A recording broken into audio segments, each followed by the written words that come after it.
Muy buenas tardes.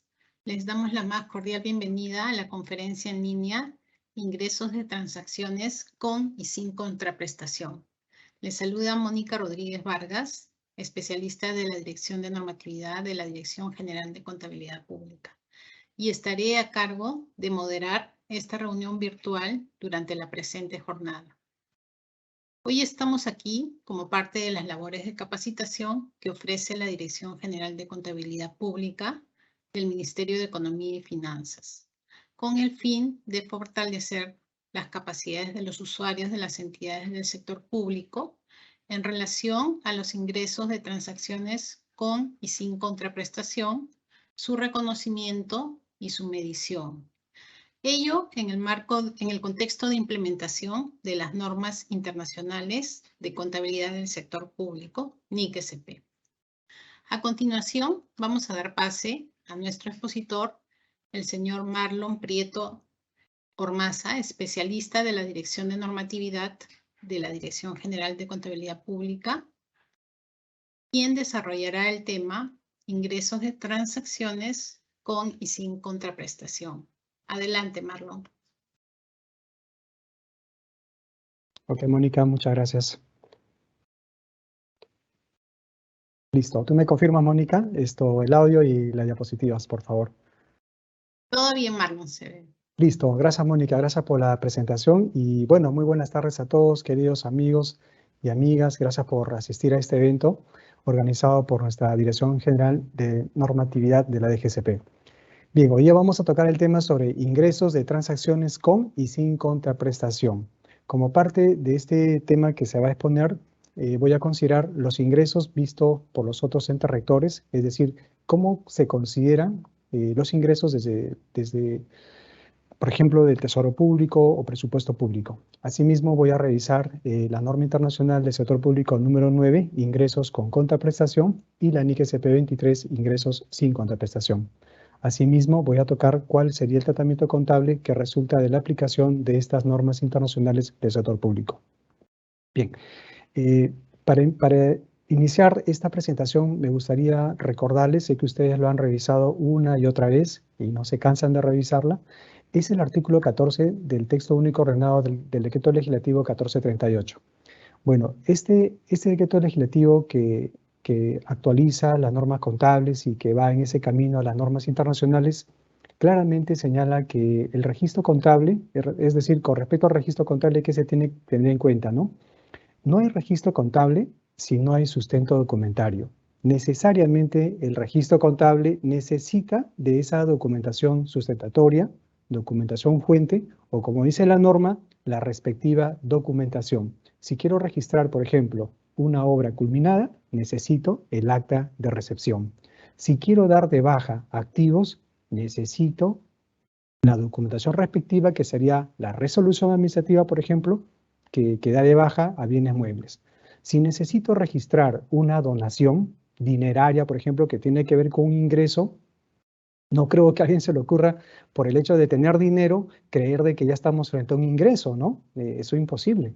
Entonces, por ejemplo, el tema de las donaciones tiene todo un camino, tiene todo un procedimiento de ser aceptado, igual requiere una resolución incluso del titular de la entidad, y con eso se reconoce esa donación y se hace el registro contable. Entonces, eso es lo que dice nuestra norma. No hay registro contable sin la respectiva documentación. Ojo, y esa respectiva documentación hay que entenderla desde el punto de vista de documentos que son emitidos por los otros rectores, que la Dirección General de Contabilidad Pública incluso no tiene competencia sobre la emisión de tales documentos. La DGCP te dice cómo registrar, cómo hacer el tratamiento contable, si este es gasto, costo, ingresos, o si afecta a resultados del ejercicio, resultados de periodos anteriores, etc., etc., pero no te dice qué documento utilizar. Entonces, en estas transacciones, por ejemplo, que la norma internacional nos va a explicar sobre el manejo de los ingresos, debemos tener en cuenta también este artículo, que el registro contable necesita la respectiva documentación, tanto para los ingresos como para los gastos, ¿no? Y por ejemplo, igual quisiera estos primeros minutos hacer una introducción al curso. Por ejemplo, bueno, esto me lo compartió, un colega de trabajo, ¿no? Walter Apaza. Por ejemplo, bajo una investigación que hace Friedman, él señala cuáles son los niveles de madurez de la gestión financiera y presenta una serie de avances, ¿no? Por ejemplo, una etapa 1 o un nivel 2, la forma como se manejan las finanzas públicas está muy pegada al tema del gasto. Es decir, solamente reconozco gastos, pero bajo una base contable llamada caja. Es decir, si tengo dinero, voy a reconocer ese gasto, pero si no hay dinero, no lo reconozco. Bueno, es una forma de cómo se mide, ¿no? Lo cual no es concordante con las normas internacionales. En ese nivel vamos avanzando a un nivel 2, a un nivel 3, que está más orientado a la política fiscal, es decir, la contabilidad en base a caja modificado, ¿no? Para los gastos utilizamos el devengo y para los ingresos el percibido, por ejemplo, ¿no? Pero la pregunta es que, ¿y acaso no existe el devengado para los ingresos? Cuando hablamos del concepto del devengado, ¿solo debemos pensar de que es un tema que está relacionado con los gastos? Quizás podemos creer de que sea así, porque hay normas de presupuesto que están orientados al devengado presupuestal, ¿no? Pero este concepto del devengado, en la cual se reconocen todas las transacciones cuando éstas ocurren y no necesariamente cuando se cobran o se pagan, también se aplica a los ingresos. O sea, no es un tema exclusivo de los gastos, existe un devengado también para los ingresos. Así como nace un punto de partida de cuando nace una obligación de pago, también nace un punto de partida de cuando tengo el derecho de cobro. Entonces, ese es el devengado. Por lo tanto, este nivel de madurez de la gestión financiera va avanzando. Y existe un último nivel, ¿no? Que es la gestión de resultados, que tiene que ver con este tema que justamente es el devengado contable, ¿no? Es decir, una contabilidad en base a devengo. Y justamente para poder entender esta contabilidad de base de devengo, tenemos que saber qué es lo que dicen las normas internacionales, ¿no? ¿Qué dicen las normas del sector público? Entonces, por ejemplo, ¿no? Sé que ustedes están sentaditos en sus casas, ¿no? Esta es una clase, es una charla virtual y a modo de preguntas, ¿no? Ustedes me van a responder mentalmente, ¿ya? Mentalmente. Señale la respuesta correcta respecto a los ingresos. Y ahí les he puesto 3 alternativas, ¿no? Quizás 20 segundos a 30 segundos para que mentalmente ustedes puedan responder la pregunta, ¿no? Los ingresos. Señale la respuesta correcta. A. Los ingresos comprenden solamente las entradas brutas de beneficios económicos o potenciales de servicio recibidos. B. Los ingresos comprenden solamente las entradas brutas de beneficios económicos o potenciales de servicios recibidos y por recibir. O C. Los ingresos comprenden solamente las entradas brutas de beneficios económicos o potenciales de servicio por recibir. Bueno, a través del chat ustedes pueden presentar sus respuestas, ¿no? Y para poder tener una idea de cómo están en el concepto de ingresos. 5 segundos para dar su respuesta.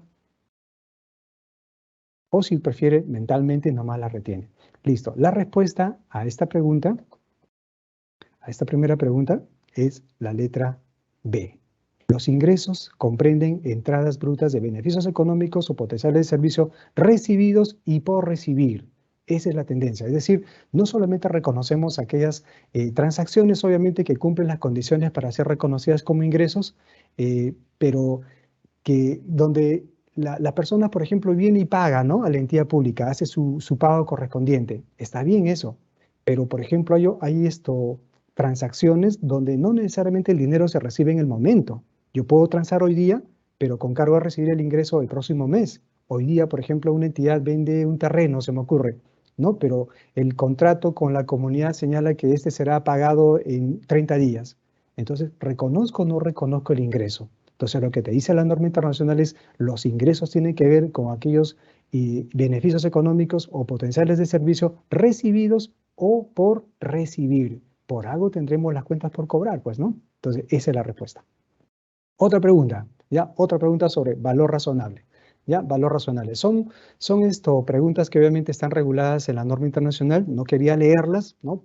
Pues prefiero pasar solo a ustedes las consultas y a través del chat me dan su respuesta. Señale si es falso o verdadero. A ver, dice la proposición. Respecto al valor razonable. El valor razonable es el importe por el que no puede ser reintercambiado un activo o cancelado un pasivo entre partes interesadas y debidamente informadas en una transacción realizada en condiciones de independencia mutua. Bueno, 5 segundos. ¿Falso o verdadero? Puede usar el chat o si prefiere, mentalmente nos da su respuesta. Listo, la respuesta es falsa, ¿no? La respuesta es falsa, porque esta palabra no está de más. Esta palabra no está de más. Si quitamos la palabra no, el resto es correcto. El valor razonable es un importe por el que puede ser intercambiado un activo o cancelado un pasivo entre partes interesadas y debidamente informadas en una transacción realizada en condiciones de independencia mutua. Bueno, importante saber esto porque la norma nos va a hablar constantemente sobre qué significa el valor razonable. Entonces ya tenemos una idea, ¿no? Es un importe por el que se puede intercambiar activos o se puede cancelar un pasivo. Ese es el valor razonable. Siguiente pregunta y última, ¿ya? Respecto a una transacción con contraprestación. Esto es importante porque en una transacción que se realiza en el sector público puede ser con contraprestación o también puede ser sin contraprestación. Y seguramente la segunda es la que más abunda en el sector público. Transferencias entre entidades, entre pliegos, el gobierno nacional transfiere recursos a un gobierno regional, local. El Tesoro Público realiza asignaciones financieras por el Fondo de Compensación Municipal, los cánones, bueno, diversos fondos, ¿no? Entonces, hay mucha experiencia sobre los ingresos sin contraprestación, ¿no es cierto? Entonces, ¿cuál es la definición de una transacción con contraprestación? Complete la frase. Dice así: transacciones con contraprestación son transacciones en las cuales una entidad, activos o servicios, o cancela pasivos y, a cambio, un valor aproximadamente igual. ¿Cuáles son esas dos palabras, no? Que tiene que ver con una transacción con contraprestación. Te doy y recibo. Te doy y recibo con contraprestación. Y de ahí sale toda la aplicación de la NIC S9. De la NIC SP09, ingresos con contraprestación. La respuesta sería, ¿cuál? 5 segundos para todos, ¿no? 5 segundos.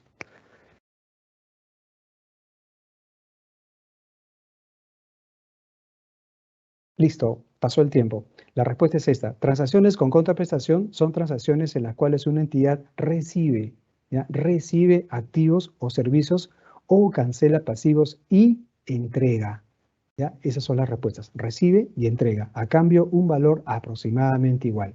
Bien, señores, entonces con estas definiciones de transacciones con contraprestación, valor razonable e ingresos, vamos a comenzar ahora a definir qué significan los ingresos. Miren, por ejemplo, si revisamos el marco conceptual de las normas internacionales, vamos a ver que dicho marco define los ingresos de esta manera. Son los aumentos en la situación financiera neta de la entidad, distinto de los incrementos relacionados con aportaciones de los propietarios. Ya, esa es una buena definición contable, ¿no? Es decir, los ingresos siempre van a tener un efecto en el aumento en la situación financiera. Correcto, esto es lo que nos interesa. Más lo que luego vamos a ver lo que dice la NIC SP9. Ahora, si nosotros, por ejemplo, vamos un ratito al punto de vista de lo que entienden los rectores, autorrectores, vamos a encontrar estas definiciones relacionadas a los ingresos. Por ejemplo, en el Decreto Legislativo 1440, el Sistema Nacional de Presupuesto Público define a los ingresos de la siguiente manera. Los ingresos públicos financian los gastos. No nos dice mucho. Que genere cumplimiento de fines institucionales, independientemente de la fuente de financiamiento, y luego nos menciona su percepción, su recaudación, es decir, base caja, es responsabilidad de las entidades competentes. Es decir, desde el punto de vista de presupuesto, más el ingreso está orientado al tema de caja, ¿no? Es decir, ¿tenemos o no tenemos el ingreso? Como que a ellos no les importa mucho las cuentas por cobrar, no les importa mucho cuándo nace el derecho de cobro, ¿no? Aquí está bien claro, nos habla de la percepción, es decir, desde el enfoque presupuestal quizás los ingresos se van a reconocer cuando estos se perciban, cuando estos se recauden, cuando estos se capten, cuando estos se obtengan, ¿no? Esa es la posición que tiene este interrogator. Pero qué distinto es con la contabilidad, porque la contabilidad no solamente registra los ingresos cuando se perciben, la contabilidad ve mucho más, ¿no? La contabilidad ve, por ejemplo, la base contable del devengo reconoce cuándo yo tengo el derecho de cobrar. Eso es importante. Ahora vamos al otro punto.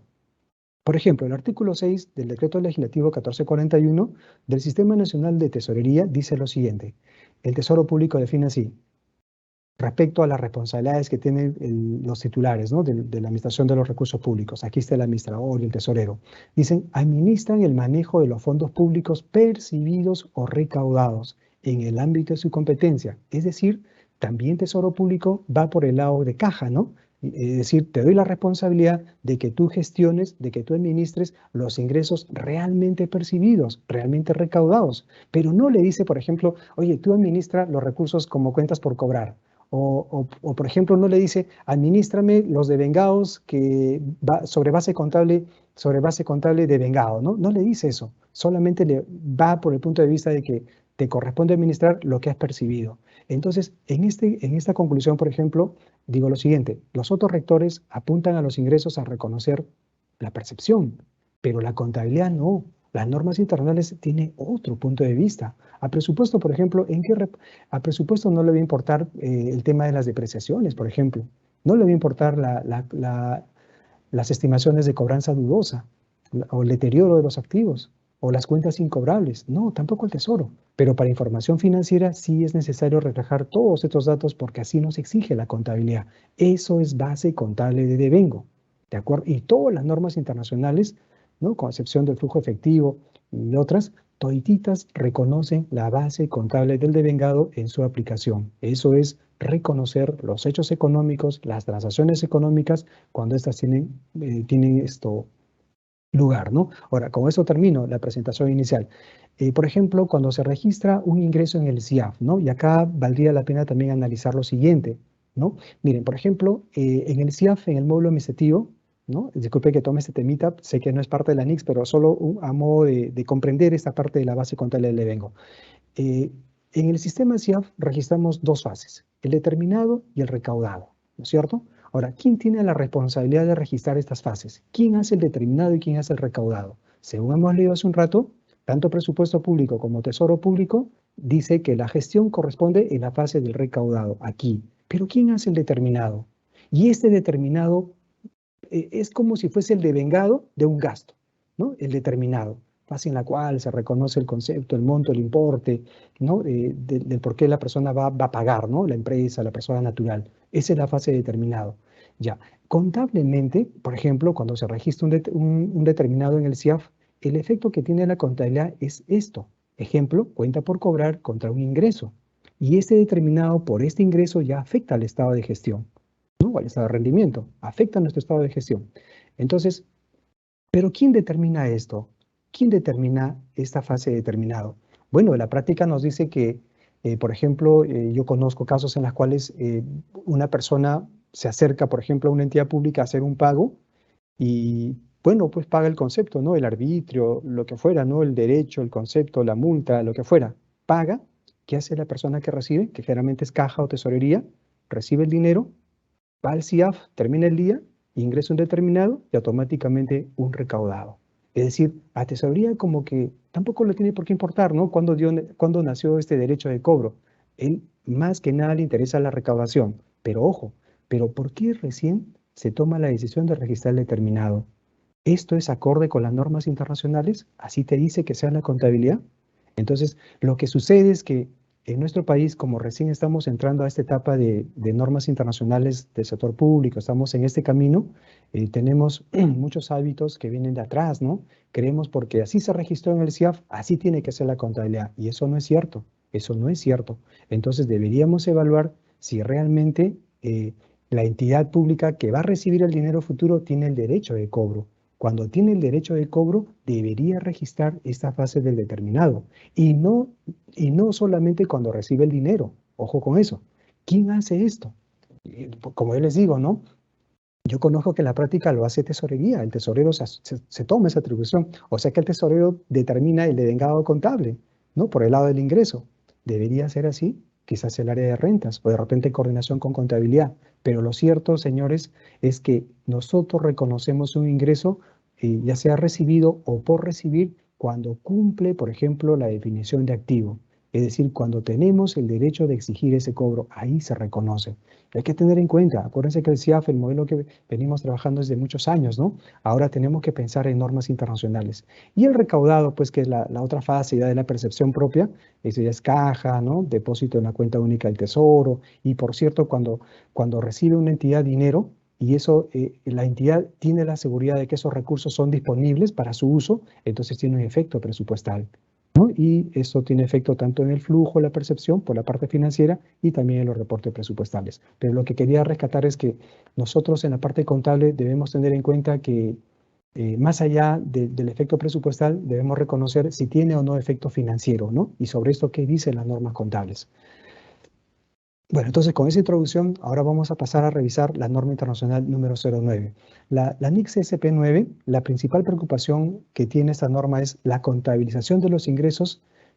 La preocupación en la contabilización de ingresos es determinar cuándo deben ser reconocidos. No, justamente lo que dice el objetivo de la NIC se los he plasmado con los ejemplos anteriores, ¿no? ¿Cuándo es que yo debo reconocer los ingresos? ¿No? Y la misma NIC te dice, el ingreso es reconocido cuando es probable que los beneficios económicos o potenciales de servicio fluyan a la entidad. Esta palabrita probable es bueno que la entendamos, ¿no? Es decir, es cuando existe más certeza que se va a cumplir a que no se va a cumplir, ¿no? Algunos dicen más del 50%, esa probabilidad. Entonces, si es que vamos a recibir el ingreso, tenemos una certeza de que este se va a recibir, entonces sí estamos hablando de una probabilidad. Eso es lo que debemos reconocer. Y dos, esos beneficios, en este caso, por ejemplo, económicos, puedan ser medidos con fiabilidad. Este es otro término que también se utiliza en muchas normas internacionales, ¿no? La probabilidad y la fiabilidad en su medición. Luego, por ejemplo, la norma internacional también nos dice lo siguiente, ¿no? El párrafo 12 dice, los importes recibidos por cuenta del principal no son ingresos, ¿no? Por ejemplo, cuando un intermediario recibe ingresos, es decir, recibe dinero, y tenemos que pensar en esto, ¿no? No porque recibe dinero tenemos que pensar que estamos frente a un ingreso. No, eso para nada, ¿no? Debemos evaluar más bien conceptos como si cumple la condición de un activo, esto es probable, el monto es fiable, y sobre todo si es un activo, ¿no? Que tiene que ver con el control, por ejemplo. Pero aquí dice, los importes recibidos por cuenta del principal no son ingresos. Se me ocurre, por ejemplo, un ministerio X acá en Lima tiene una sede en el Cusco, ¿no? Que recibe ingresos para incentivar el turismo, pero los ingresos son de aquí, del ministerio. Es decir, la entidad que está en el Cusco y que solo gestiona los ingresos, ¿no? Recauda los ingresos y luego se los transfiere acá al ministerio y luego recibe una comisión, pero entendamos de que esos ingresos que gestiona esta entidad que está en el Cusco no son de ellos, ¿no? Sino que eso es de un ministerio. Por eso es que para un intermediario no sería ingresos. Por el contrario, ¿no? Los ingresos son los importes de toda comisión recibida. Claro, si luego el ministerio le va a asignar un porcentaje, ahí recién serían sus ingresos de esta entidad que está recibiendo. Pero los intermediarios no tienen por qué recibir. Otro ejemplo que se me ocurre es el tema, por ejemplo, de las municipalidades, ¿no? Que tienen a los SATs, ¿no? Los SATs recaudan los impuestos locales. No, hay muchos, ¿no? En Huancayo, en Chiclayo, en Caja Sullana, Caja Piura, Ica, Pisco. Entonces, estas entidades recaudan ingresos, pero mire, por el hecho de recibir dinero no significa que sean ingresos. Estos no son de ellos. Estos ingresos tienen que ser canalizados y entregados a la municipalidad y son los municipios los que registran esos ingresos. Es más, registran el cobro porque de repente el derecho de cobrar ya fue registrado mucho antes. Eso es lo que dice la contabilidad. Ahora, si el municipio le va a retribuir por esos servicios, esa es otra cosa. Esa es otra cosa.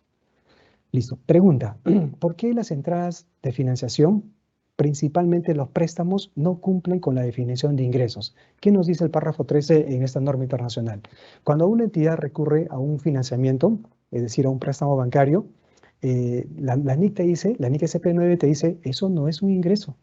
Oye, pero estamos recibiendo dinero. Sí, pero ¿quién dice que cuando recibes dinero tiene que ser ingreso? No, para nada, ¿no? Incluso puede haber adelantos, puede haber garantías, puede ser una multa.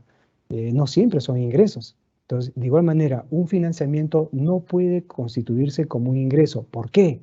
¿No? Por estos motivos. A, implican un cambio del mismo importe tanto en los pasivos como en los activos. Claro, recibo caja y al mismo tiempo tengo una obligación por pagar. O sea, el patrimonio no se está incrementando, por eso no es ingreso. Un ingreso siempre va a hacer que el patrimonio se incremente, pero si yo recibo un préstamo, ¿no? Por el lado del activo tengo caja y por el lado del pasivo tengo una obligación del préstamo, entonces, si aquí ingresó 100.000, mi deuda es 100.000, oye, se hace cero, no hay incremento en el patrimonio, entonces no es un ingreso, ¿no? Ahí justamente la letra B dice, ¿no? No tiene ningún impacto en los activos netos o patrimonio. Entonces, eso igual, ¿no? Por si acaso, sé que ustedes le aplican eso. Ahora, ¿cómo se miden estos ingresos, ¿no? Estos ingresos con contraprestación. La norma dice, la medición de los ingresos debe hacerse utilizando el valor razonable, ¿no? El valor razonable es un importe por el cual puede ser transado un activo o puede ser cancelado un pasivo, ¿no? Lo que hemos visto hace un ratito. Ya, recibida o por recibir. Entonces, un ejemplo, ¿no? Les pongo un caso. Con fecha 10 de noviembre, hoy día, y según contrato de compra-venta, una municipalidad realizó la venta de un terreno, obviamente respetando todas las normas que le corresponden, ¿no? Respetando todas las normas que les corresponden a la ley orgánica. Una municipalidad realizó la venta de un terreno a una comunidad campesina por el importe de 500.000 soles, y el cual será cancelado el 15 de diciembre. Como les estaba diciendo, ¿no? No siempre las transacciones son canceladas inmediatamente. Entonces, en este caso, la pregunta es, ¿cuál es el valor por la venta del terreno? Es decir, ¿cuánto va a reconocer una entidad por la venta de ese terreno? Entonces, pensemos en el valor razonable, ¿no? Pensemos, ¿qué dice valor razonable? Importe por el cual puede ser intercambiado un activo o cancelado un pasivo, ¿no? Entre partes debidamente interesadas y etcétera, etcétera. Entonces, obviamente, en este ejemplo sencillo, el valor sería 500.000. Es decir, hoy día, 10 de noviembre, a pesar de que no estoy recibiendo el dinero, ya debería reconocerla como un ingreso. Y el 15, es decir, ingresa cuentas por cobrar con todo un ingreso, ¿no? Y el 15 de diciembre, ¿no? De acá a un mes más o menos, ya cerca la Navidad, seguramente vamos a reconocer la caja, ¿no? Así es. Por eso, ¿cuándo se reconoce el ingreso? La segunda pregunta, ¿cuándo reconozco el ingreso? Hoy día. Hoy día reconozco el ingreso. Entonces, la contabilidad no solamente te pide que registres el momento en el cual se recibe el dinero, sino cuándo realmente se produce el evento económico, cuándo nace la transacción. Y la transacción nació hoy día. Hoy día, es más, incluso la norma internacional establece, por ejemplo, en las guías que no son parte de la NICS, pero hay una posición de la NIC que te dice, ¿no? Normalmente en la venta de terrenos, cuando tú entregas la titularidad legal al comprador, generalmente ahí se reconoce el ingreso, ¿no? Entonces, no te dice cuando recibes el dinero, ¿no? Sino cuando entregas, por ejemplo, la titularidad. En estos casos coincide la titularidad quizás con el evento económico. Bien, avancemos. ¿Cómo se determina el importe de los ingresos? Justamente lo que le estaba señalando, ¿no? Normalmente por un acuerdo. En el ejemplo anterior, en la venta del terreno, ¿no? La municipalidad llega a un acuerdo con la comunidad campesina y le dice, pues, oye, mira, el monto es de 500.000 soles, ¿no? Por eso el párrafo 15 te dice, normalmente por acuerdo entre la entidad y el comprador, o el usuario del activo o el servicio, teniendo en cuenta inclusive el importe de cualquier descuento. ¿Qué pasaría si este terreno de 500.000 soles, en otro caso, la municipal dice, mire, si me pagas en una semana, te descuento el 5%, ¿no? 25.000 soles. ¿Qué tal descuento, no? Porque 15 de diciembre está lejos, ¿no? Ya, si me pagas en una semana, te descuento el 5%, 25.000. O sea, ya no te costaría 500.000, sino 475.000. Entonces, ahora, ¿cómo se reconoce eso? ¿Cómo se mide? Nuevamente, ¿no? El párrafo 14. La medición de los ingresos debe hacerse utilizando el valor razonable. Entonces, el valor razonable, ¿cómo puedo medirlo? Normalmente por un acuerdo entre la entidad y el comprador, teniendo en cuenta el importe de cualquier descuento. Entonces, si yo le concedí el descuento y al final él me va a pagar en una semana 475.000, entonces el costo del terreno ya no serían 500.000, sino sería 475.000, teniendo en cuenta el importe de cualquier descuento. ¿Ya? Eso es lo que dice el párrafo 15. Ahora, me nace otra pregunta, ¿no? Pensando en esto. ¿Y qué pasaría, miren, si la municipalidad vende el terreno y la comunidad dice, oye, te vamos a pagar en 10 años? ¿Cómo? Te vamos a pagar en 10 años. Oye, ya no voy a estar, ¿no? ¿Qué alcalde estará ahí? Bueno, entonces, pero digamos que es una transacción, ¿ya? Pensando en ese escenario. Entonces, por ejemplo, amigos, ahí tenemos que tener en cuenta una tasa de descuento, ¿no? Es decir, esa tasa de descuento que es una medida, ¿no? Sobre cómo medir el valor del dinero en el tiempo. No es lo mismo tener hoy día los 500.000 soles y tener pues los 500.000 soles en 10 años. Entonces, eso requiere todo un tratamiento, ¿ya? Pero acuérdense, sería la tasa de descuento, ¿no? Es decir, reflejar el valor presente de un importe que va a recibir en el futuro. Ese es otro temita, pero igual se lo menciono. Ahora, vamos al tema de la prestación de los servicios, ¿no? Estamos en ingresos con contraprestación, NIC SP9, ingresos con contraprestación. Ahora, vamos a ver cómo se reconoce los ingresos cuando se realizan servicios, ¿no? Por ejemplo, la norma dice, los ingresos asociados con la operación deben reconocerse considerando, y la norma te da 4 aspectos. Número 1, dice, el importe de los ingresos puede ser medido con fiabilidad, ¿no? O sea, nuevamente te dice pues que esa transacción tiene que tener un valor, ¿no? Tiene que tener un valor para ser reconocido.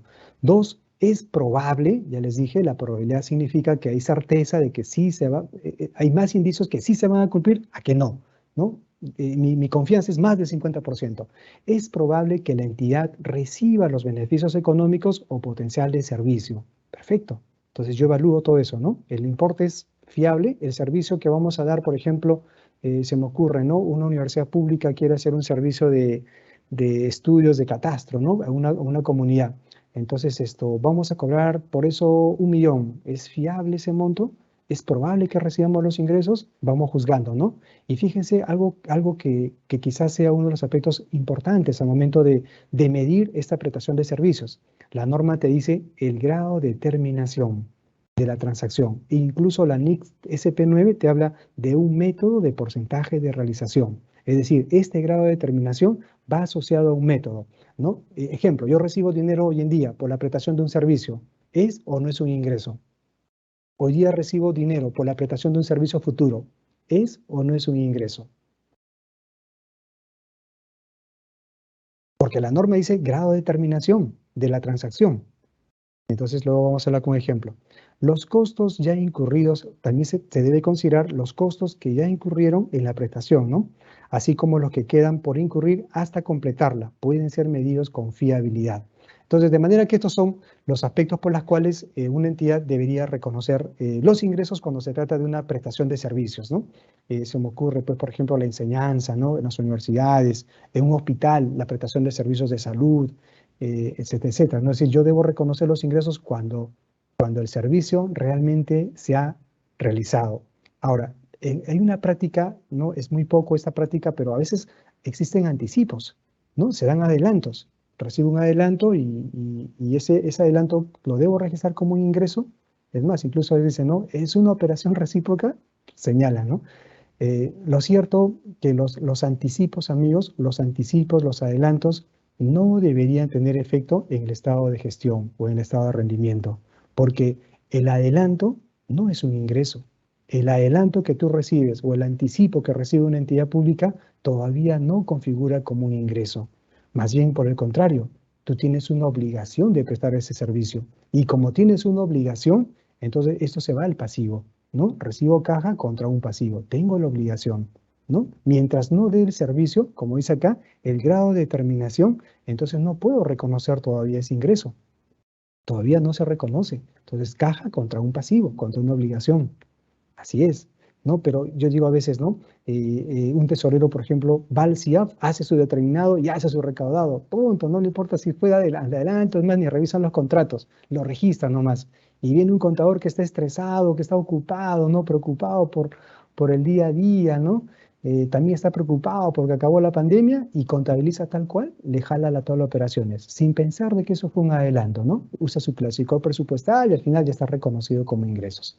Eso está mal. Entonces viene una sociedad auditora y las sociedades auditoras obviamente van a observar un montón de cosas porque eso no es la concepción contable. La concepción contable no te dice que el hecho de que tengas dinero sea reconocida como ingreso. No, tienes que juzgar, tienes que evaluar, cumple las condiciones, es probable, es fiable ese monto, cumple la condición de un activo, las condiciones para ser reconocidas como activo, en fin, ¿no? Son los requisitos que la norma te establece para que ese activo sea reconocido como tal. Aquí les pongo un ejemplo, ¿ya? Un ejemplo para que quede claro esto.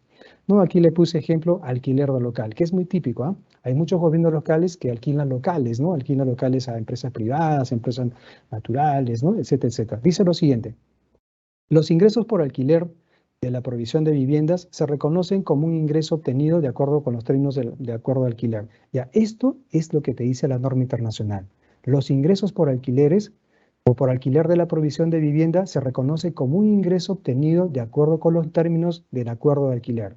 Entonces, la entidad pública hace un contrato con un tercero, en la cual va a alquilar un espacio, ¿no? Un local. Entonces, el acuerdo implica 12 meses, un año, a razón de 15.000 soles mensuales, ¿no? Ahí tenemos, este es el acuerdo. O sea, según el convenio, a fines de año, la entidad recibiría 180.000 soles.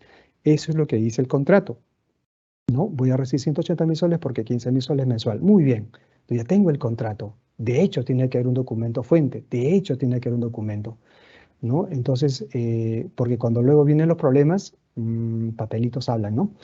Entonces, luego viene acá el mes de devengado, ¿no? Le digo así, hoy por ejemplo estamos 10 de noviembre. Si este fuera nuestro caso, entonces enero ya fue devengado, febrero también, y julio, y agosto, y septiembre, y octubre, hace poco nada más. Pero hoy que estamos en noviembre todavía no, porque el contrato, por ejemplo, establece que cada fin de mes se va a hacer el pago, ¿no? Y es más, el usuario ahorita recién está haciendo uso. En noviembre, en estos 10 primeros días, está haciendo uso. Sin embargo, por ejemplo, fíjense, esta empresa, este tercero, este arrendatario, no paga en forma oportuna. Fíjense, ¿ve? Pasó enero y no pagó. Terminó febrero, tampoco pagó.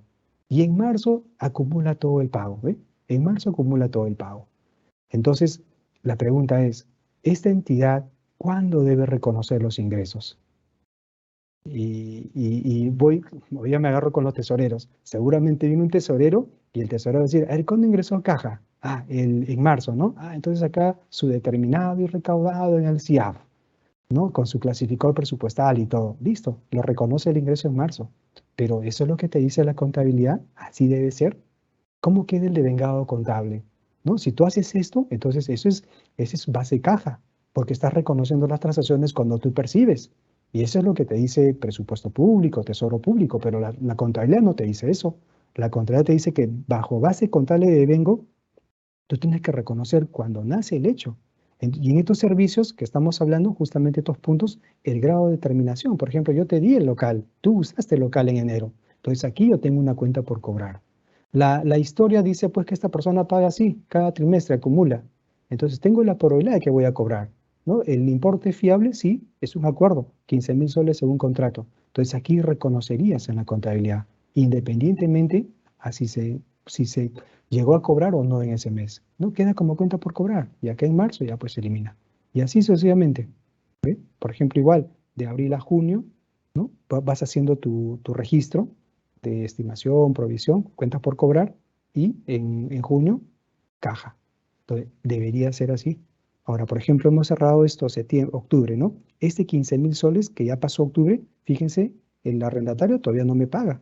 Entonces, ¿yo debo esperar que él me pague para reconocerlo? No, de ninguna manera. Eso no es base contable de vengado, eso es caja. Entonces, ahora en octubre, teniendo la certeza de que sí es probable que esta persona va a pagar y siendo fiable el monto y teniendo obviamente el concepto del control del activo, porque sí puedo exigir, ¿no? Sí puedo exigir su pago, entonces yo aquí hago el registro contable, ¿no? Reconozco el ingreso. Que me va a pagar en noviembre o en diciembre, ya ese es otro tema, ¿de acuerdo? Entonces, eso es en el tema de los servicios. Ahora esto, luego la norma también señala que los ingresos se deben reconocer solo cuando sea probable, justamente lo que les estaba mencionando, ¿no? Los ingresos se reconocen solo cuando sea probable que la entidad obtenga los beneficios económicos o potenciales de servicio asociados con la transacción. Por lo tanto, esta probabilidad hay que juzgarla bien, ¿no? La norma siempre menciona, se requiere mucho juicio, ¿no? Profesional al momento de tomar estas decisiones. Ahora, asimismo, en otro párrafo, el 21, respecto a la incertidumbre, ¿no? Ya yo generé una cuenta por cobrar, ¿y qué pasa si no paga? ¿No? ¿Qué pasa si no paga? Entonces, ¿qué dice la norma? Cuando surge algún tipo de incertidumbre, ¿no? ¿Incertidumbre qué es? ¿Qué significa incertidumbre? Un sinónimo de la palabra incertidumbre, creo que el más cercano sería duda, ¿no? Cuando existe dudas, desconfianza, incertidumbre acerca del cobro de esos importes ya incluidos como ingresos, entonces la norma te dice la cuantía incobrable o el importe respecto del cual ha dejado de ser probable, deja de ser probable, la recuperabilidad se reconoce como un gasto. Es decir, ese ingreso que yo había reconocido en los estados financieros, ¿no? Y dado que esto, carambas, esto es improbable, ¿no? Es imposible. Por distintos motivos, de repente la persona se fue, me dejó el local vacío, ¿no? Y un día, pues, no estuvo, se escapó por las fronteras de Madre de Dios, por ejemplo, ¿no? Pasó Iñapari, ya no sabemos nada de él. Entonces, esto, ¿Qué hago, no? Si no hay probabilidad, vamos a la RENIEC, hemos buscado información, ya no sabemos nada. En SUNAT está no ha habido, ¿no? Y el servicio de inteligencia no lo encuentra y caramba, entonces eso cuando es improbable, entonces fíjense que ese ingreso se reconoce como un gasto, ¿ya? La incertidumbre. Ahora vamos al tema de los anticipos, que ya también lo estaba mencionando. Los anticipos que son los adelantos recibidos, ¿no? Estos pagos a cuenta, los anticipos recibidos de los clientes a menudo no reflejan los servicios ejecutados. Párrafo 23. Claro, ¿no? Si hay un anticipo, yo no he prestado ningún servicio todavía, ¿no? Ninguno. En un hospital, una persona viene por una operación, por una cirugía, ¿no? Entonces, por ejemplo, el hospital cobra por esto. Se me ocurre una tasa social se trata de un tema muy complejo, de manera que el hospital, por ejemplo, cobrase 5.000 soles, digamos, ¿ya? Ejemplo, ejemplo.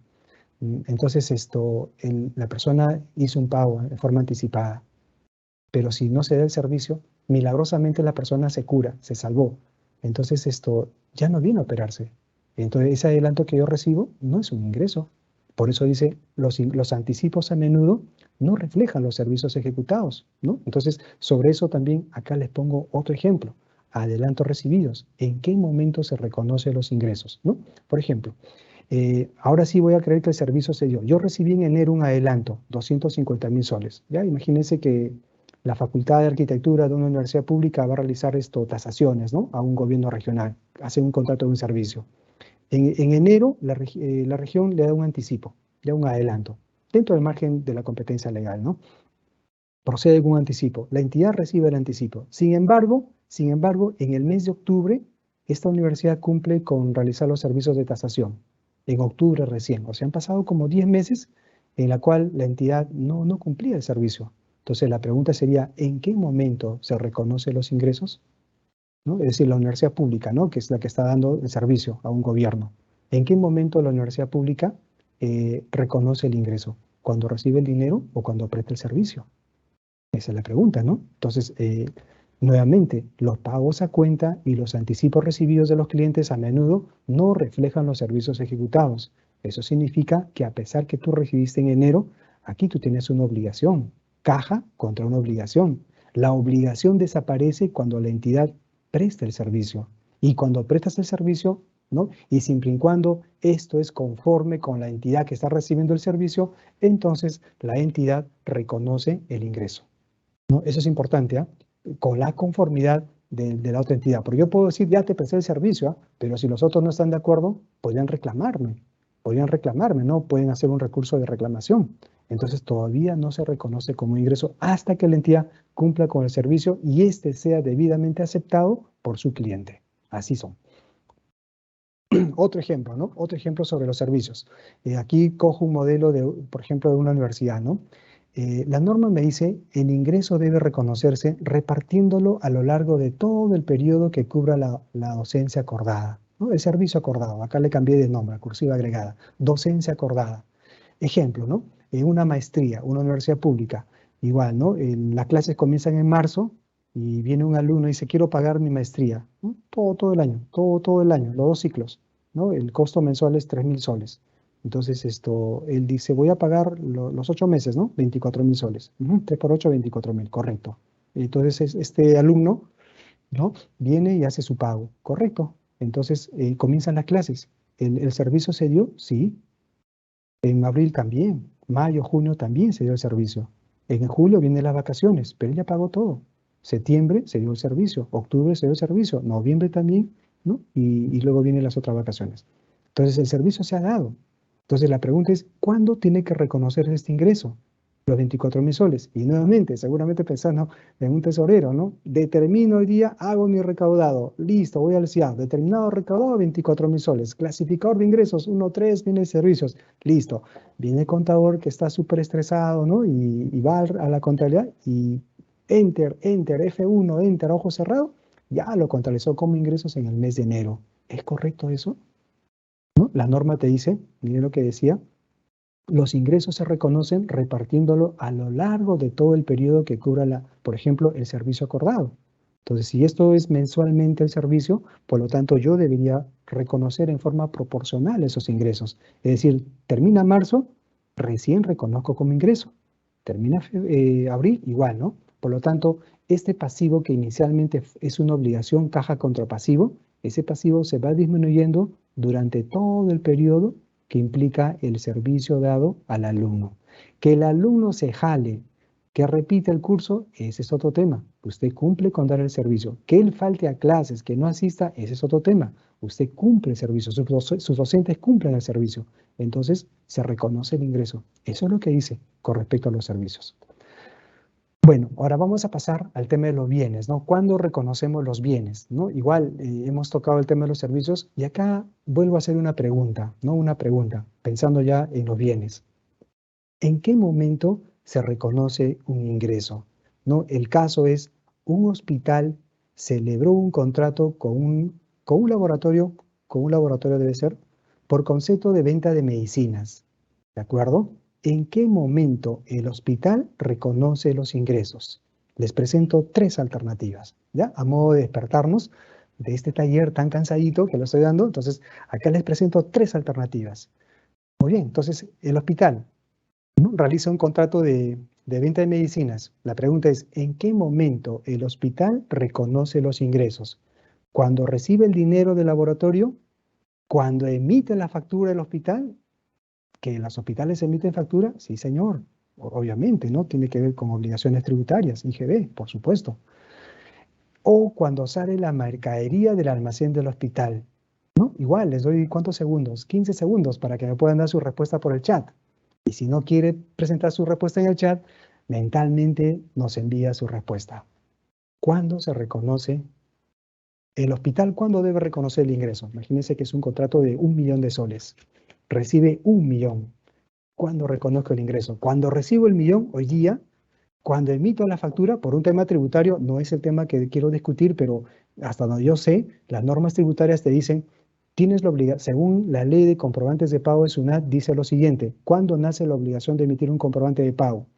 Cuando tú entregas el bien, cuando prestas el servicio o cuando recibas la retribución, lo que ocurra primero. O sea, acá ni hablar, hay una obligación, si tú recibes dinero y hay una obligación de emitir factura, ¿no es cierto?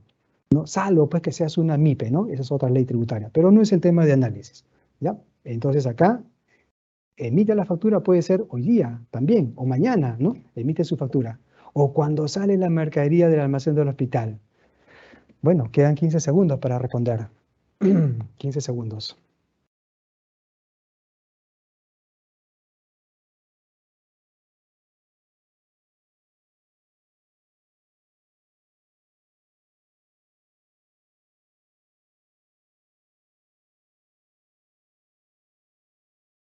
Respuesta. ¿Cuándo reconoces un ingreso? ¿Cuando recibes el dinero? No. ¿No es cierto? No. Cuando emites la factura, tampoco. Oye, pero para fines tributarios, es otra cosa. Una cosa es la tributación y otra cosa es la contabilidad. Quizás para fines tributarios, no, para efectos de SUNAT, sí se reconoce un ingreso con la emisión de la factura. Pero para efectos contables, no es un ingreso. Repito, tributariamente puede ser. Pero una cosa es la tributación y otra cosa es la contabilidad. Entonces, contablemente, yo no reconozco el ingreso cuando recibo el dinero.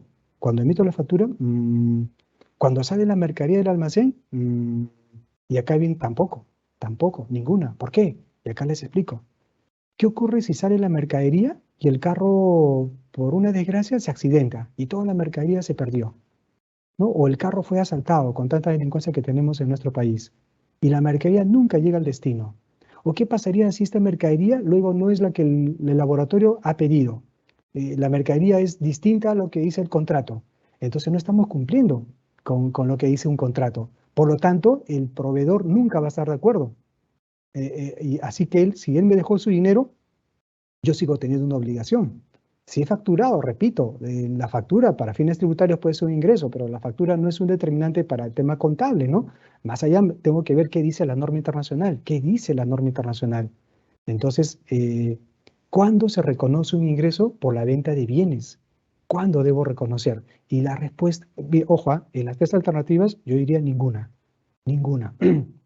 Porque la norma internacional me obliga, me exige que cumpla estas condiciones.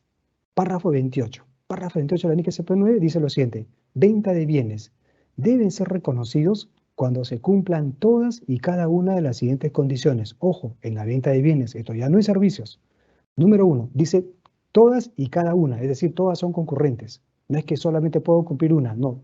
Todas y cada una de las siguientes condiciones. Número 1, la entidad, es decir, en este caso, el hospital, ha transferido al comprador los riesgos y ventajas. En este caso, volviendo a la pregunta, ¿el hospital ya transfirió los riesgos y ventajas a este laboratorio?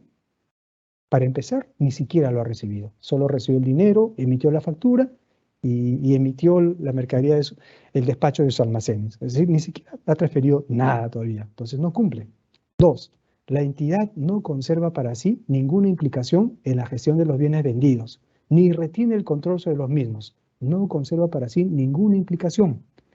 Mire, mientras no haya entregado la mercadería, como que todavía el peso está en el hospital, ¿no? El otro puede reclamar tranquilamente, todavía no me entregaste. ¿Por qué das por cancelado esta transacción? Yo te exijo, es más, puedo hasta denunciar, ¿no? Por incumplimiento y se aplica una serie de penalidades según los términos contractuales. Tercero, el importe de los ingresos puede ser medido con fiabilidad. Bueno, esto quizás se cumple, ¿no? Hemos hecho un acuerdo, cuesta 1 millón de soles la mercadería.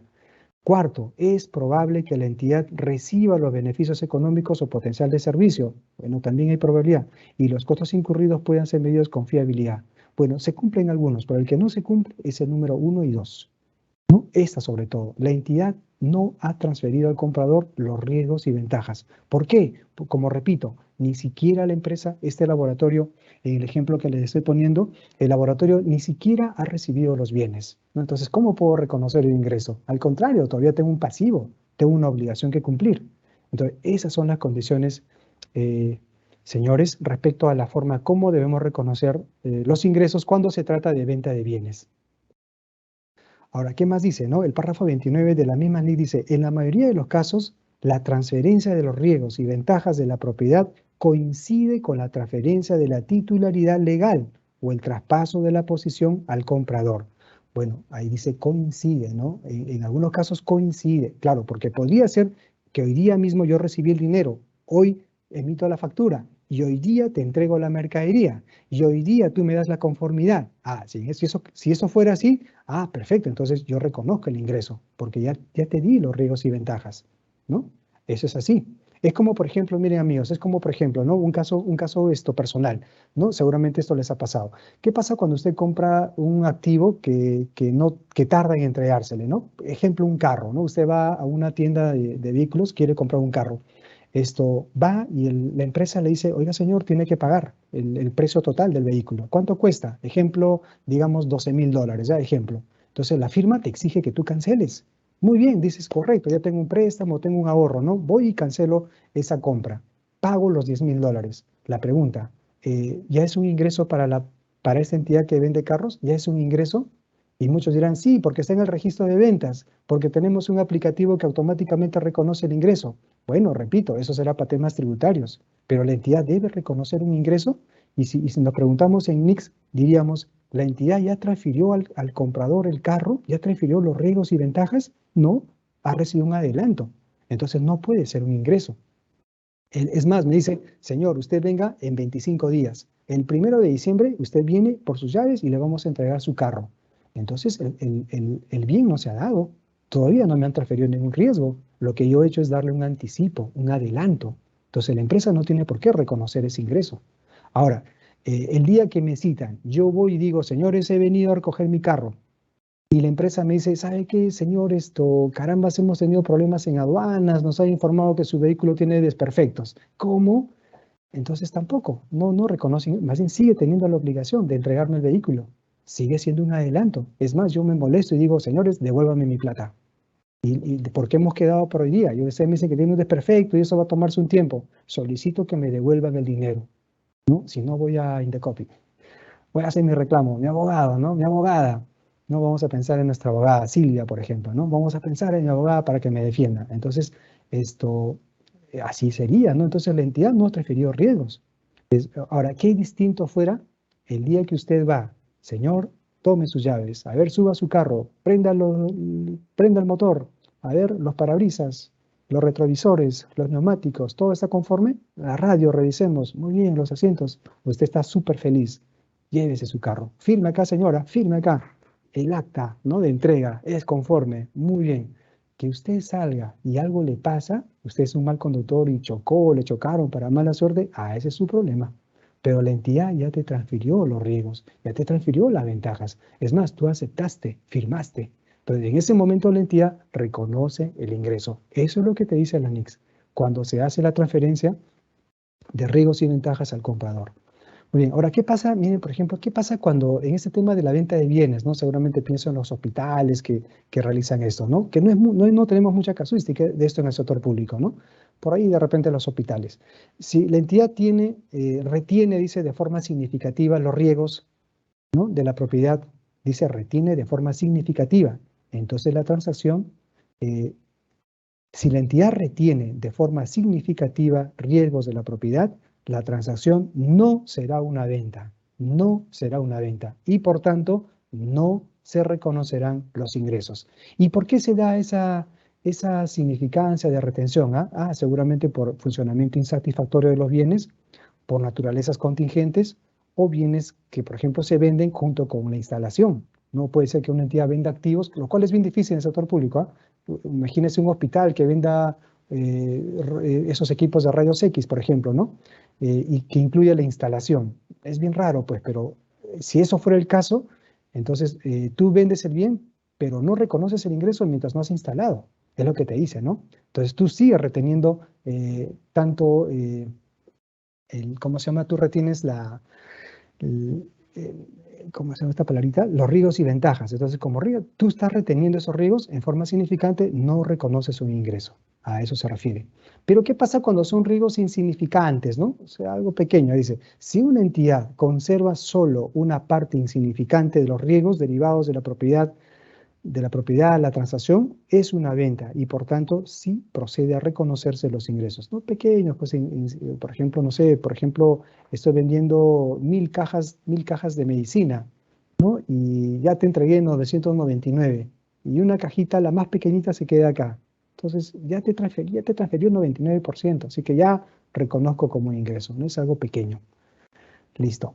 Igual sobre la incertidumbre en las ventas, ¿no? Muy parecido a los servicios. Cuando surge algún tipo de incertidumbre, duda, desconfianza acerca del cobro de importes ya incluidos como ingresos, la cuantía incobrable o el importe respecto del cual ha dejado de ser probable, la recuperabilidad se reconoce como un gasto. Claro, ¿no? Es ingreso que inicialmente tú habías considerado, dado que esto ya es incobrable, entonces la norma te dice hay que reconocerla como gastos. Bueno, ¿qué pasa cuando es una facturación sin entrega, no? Esto también dice, por ejemplo, ventas de tipo facturación sin entrega, en las cuales la entrega se pospone, ¿no? Hoy día ya hacemos el contrato, perfecto, el cliente viene al almacén del hospital, ¿no? El laboratorio químico viene al hospital público y dice, ok, estos son los bienes, ok, estamos conformes, muy bien, facturan y todo. Sin embargo, en las cuales la entrega se pospone a voluntad del comprador. El comprador dice, oye, mira esto, caramba, mi almacén va a quedar chico, ¿no? Tengo por favor 2 días, ¿no? 2 días, pero ojo, en este caso, el comprador ya está de acuerdo. Ya está de acuerdo. Es distinto cuando él no está de acuerdo, ¿no? Acá él se pospone, pero a voluntad del comprador, ¿no? Que sin embargo adquiere la titularidad de los bienes y acepta la facturación. Es decir, los ingresos se reconocen cuando el comprador adquiere la titularidad siempre que es probable que se efectúe la entrega, ¿no? Es más, ya hay una conformidad. La partida está disponible, ahí están tus bienes, tú llévatelos, ¿no? Que me digas que se quede 1 o 2 días ya es un tema, pero si algo pasa tú te responsabilizas.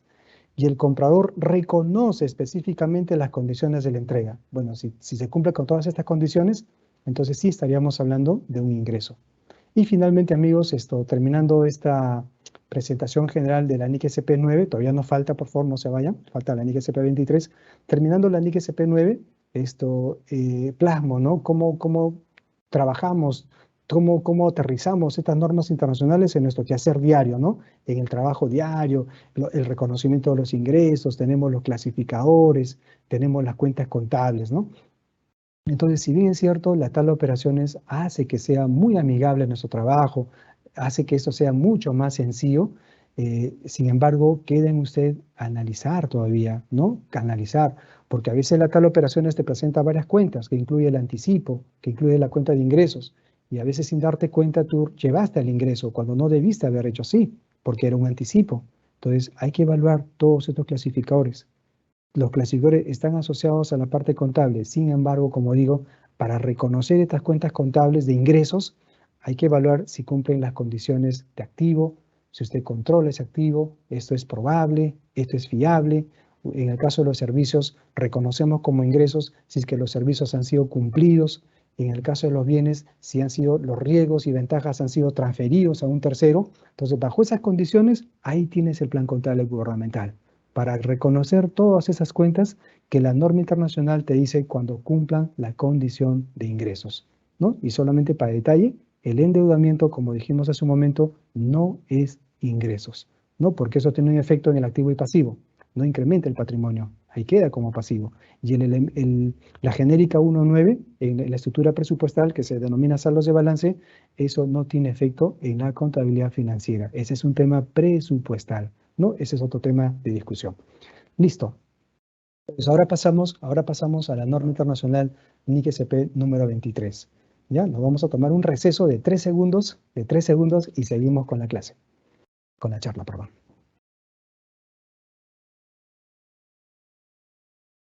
Listo. Vamos a revisar la NIC-SP 23, ingresos de transacciones sin contraprestación. Es distinto. Por ejemplo, en la NIC-SP 9, mucho nos habla sobre estas transacciones de venta de bienes, prestación de servicios, como lo hemos estado viendo, ¿no? En la cual sí hay contraprestación, pues yo te pago porque voy a recibir a cambio bienes. Yo te pago porque voy a recibir a cambio servicios. Ya, eso está regulado por la NIC-SP 9, ingresos con contraprestación. Pero ¿qué pasa cuando yo recibo ingresos y no tengo nada que devolver, ¿no? O por un importe igual o parecido? Y eso es lo que sucede en el sector público, ¿no? Esto sucede en el sector público. Es decir, recibimos recursos de otras entidades públicas, es decir, sin la necesidad de, de retribuir monto alguno o de devolver monto alguno, ¿no? Recibo y ya son mis ingresos. Entonces, eso lo regula esta norma, la NIC-SP 23, titulada Ingresos de transacciones sin contraprestación. Y acá he puesto una serie de casos, ¿no? Que la vamos a revisar. Por ejemplo, ¿no? ¿Qué casos son ingresos sin contraprestación? ¿De acuerdo? Entonces, ustedes me van a decir cuáles son, repito, ingresos que se concedían sin contraprestación. Es decir, usted recibe sin la obligación de retribuir un monto parecido. Por ejemplo, ¿no? Número 1.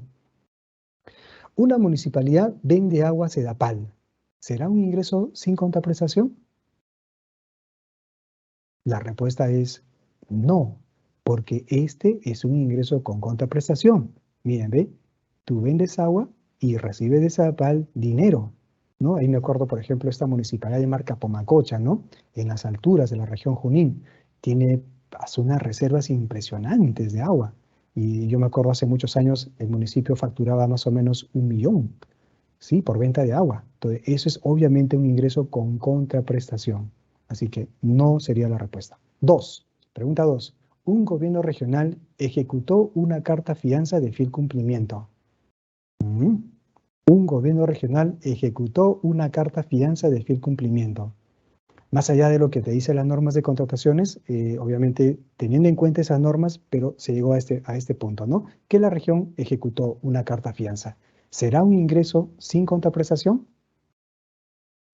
Este es un tipo de multas, por ejemplo, ¿no? Este es un tipo de, claro, yo ejecuto porque has incumplido. Entonces, como tengo tu garantía, tengo tu carta fianza, la voy a ejecutar.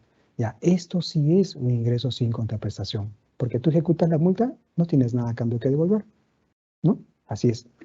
Y las multas, por ejemplo, son reguladas en esta norma internacional. ¿Cuál es el tratamiento contable que deben tener las multas? Tercero, una unidad ejecutora aplicó multas a una comunidad nativa por concepto de daños ambientales. Y este es otro tema, ¿no? Una ejecutora, por ejemplo, el Ministerio de Ambiente, ¿no? Aplica multas a una comunidad nativa por concepto de daños ambientales. ¿Debería ser un ingreso sin contraprestación?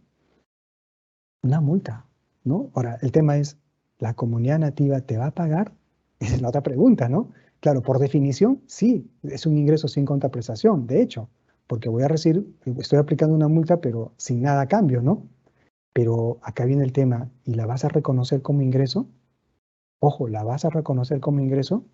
Entonces, igual, al igual que la NIC SP9, habría que preguntarse, ¿esto es probable? ¿Existe la probabilidad de que se cobre esta multa a esta comunidad nativa o no? Entonces, hay que juzgar. De repente deja de ser probable y es posible. Entonces, hay que ver, ¿no? Si lo reconozco o no lo reconozco. Pues de repente no, porque nuevamente, ¿no? Los antecedentes históricos, ¿no? Me dicen que cada vez que aplicamos una multa a estas comunidades, nunca la pagan. Terminan por no pagarla. Entonces, ¿debería reconocerla? ¿Es probable que se cobre? Entonces, de repente no. O sea, existe la multa, pero contablemente quizás no resulte. No resulta en registrarla como tal, ¿no? Porque no cumple esa probabilidad. Cuarto, un pliego vendió bases a diversos proveedores para una licitación pública. Vendió bases, ¿no? Obviamente ha recibido un dinero. Esto es con contraprestación, o sea, sería no es sin contraprestación, porque es con contraprestación. Vendo las bases, recibo a cambio dinero. 5. Un gobierno local recibió servicios de mano de obra gratuita para la construcción de una obra. Pregunta, ¿será un ingreso? ¿Con contraprestación o sin contraprestación? Esto es muy usual, ¿eh? Yo les comento, yo he conocido experiencias cuando he trabajado como contador en municipios, ¿no? Más o menos por 3 años. Y también cuando estuve trabajando para el CIAF me permitía visitar muchas municipalidades como parte de mi trabajo. Entonces he visto esto. En obras públicas las comunidades se organizan y le dicen al alcalde, son conscientes de que no tienen mucho presupuesto, ¿no? Y le dicen pues al alcalde, mire, usted asigna un supervisor de obra y nosotros colaboramos con mano de obra para construir nuestro colegio, nuestra posta médica, y en fin, la población se organiza. Entonces, ese servicio de mano de obra gratuita para la entidad, ¿será un ingreso? La NIC SP23 te explica eso. Te dice, por ejemplo, cuando se trata de obras públicas, dice, ¿no? Puede registrarse como ingreso. Es más, eso formaría parte incluso del costo de la obra. Claro, por ejemplo, si la gente no hubiera puesto mano de obra gratuita, probablemente hubiéramos pagado 1.500.000 en mano de obra, obviamente por administración directa, ¿no? Entonces eso sí, es un ingreso, por supuesto que es un ingreso. Ya luego lo vamos a ver. Sexto, una entidad incorporó saldos de balance. Ya eso lo he puesto adrede, ¿ya? Una entidad incorporó saldos de balance, ¿no? Los saldos, pues, que están de libre disponibilidad al cierre del periodo, ¿no? Pero más va esto por un tema presupuestal. Eso no es, pues, no es, ¿no? O sea, eso no es un dinero que solamente tiene efecto presupuestal. No es sin contraprestación.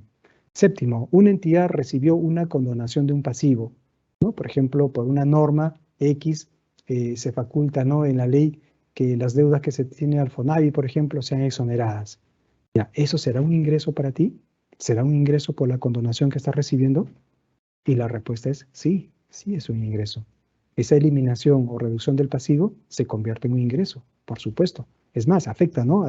Afectaría al resultado de tu patrimonio, ¿no? Claro, el pasivo se aleja, se retira, entonces tu patrimonio se está incrementando a favor. Sí es un ingreso. Octavo, el gobierno tiene la intención de transferir fondos para reconstruir un colegio. El colegio o la región o la unidad ejecutora, la unidad operativa que está ahí, ¿debería registrar el ingreso? El gobierno tiene la intención de transferir fondos para reconstruir un colegio. Y la respuesta es no, no, porque solo acá tiene la intención. Acá no ha habido transferencia, solo quedó en intención. ¿No? Como dicen, el camino al infierno está lleno de intenciones, ¿no? No, o sea, la intención no se califica. La contabilidad no va a registrar intenciones. Buenas o malas intenciones, la contabilidad no tiene por qué registrar. La contabilidad registra hechos económicos debidamente sustentados, ¿no? Con la documentación respectiva. 9. Una universidad cobra pensiones de enseñanza en forma anticipada. ¿Será un ingreso sin contraprestación? Justamente tocábamos en el tema anterior, ¿no?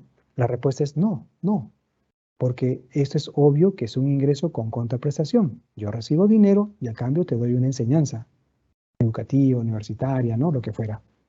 Muy bien, entonces eso es a modo de ejemplos. Ahora, en el caso de las multas, justamente este tema que hemos visto acá, el gobierno regional ejecutó una carta fianza o aplicó la multa a una comunidad nativa. Por ejemplo, para el reconocimiento de multas hay que tener en cuenta la concepción que da la NIC SP23 te dice lo siguiente, ¿no? Y esto es muy interesante comprender lo que te dice la norma internacional. Si no más recuerdo es el párrafo 88. El párrafo 88 de la NIC SP23 te dice, las multas se reconocen por decisión de un tribunal. Ya, esa palabrita es clave, por decisión de un tribunal. ¿Qué quiere decir? No porque la entidad impone una multa o ejecuta su carta fianza, debería ser reconocida como ingreso. No, falso. Es más, hay casos en los cuales, miren, ¿qué ha pasado, amigos?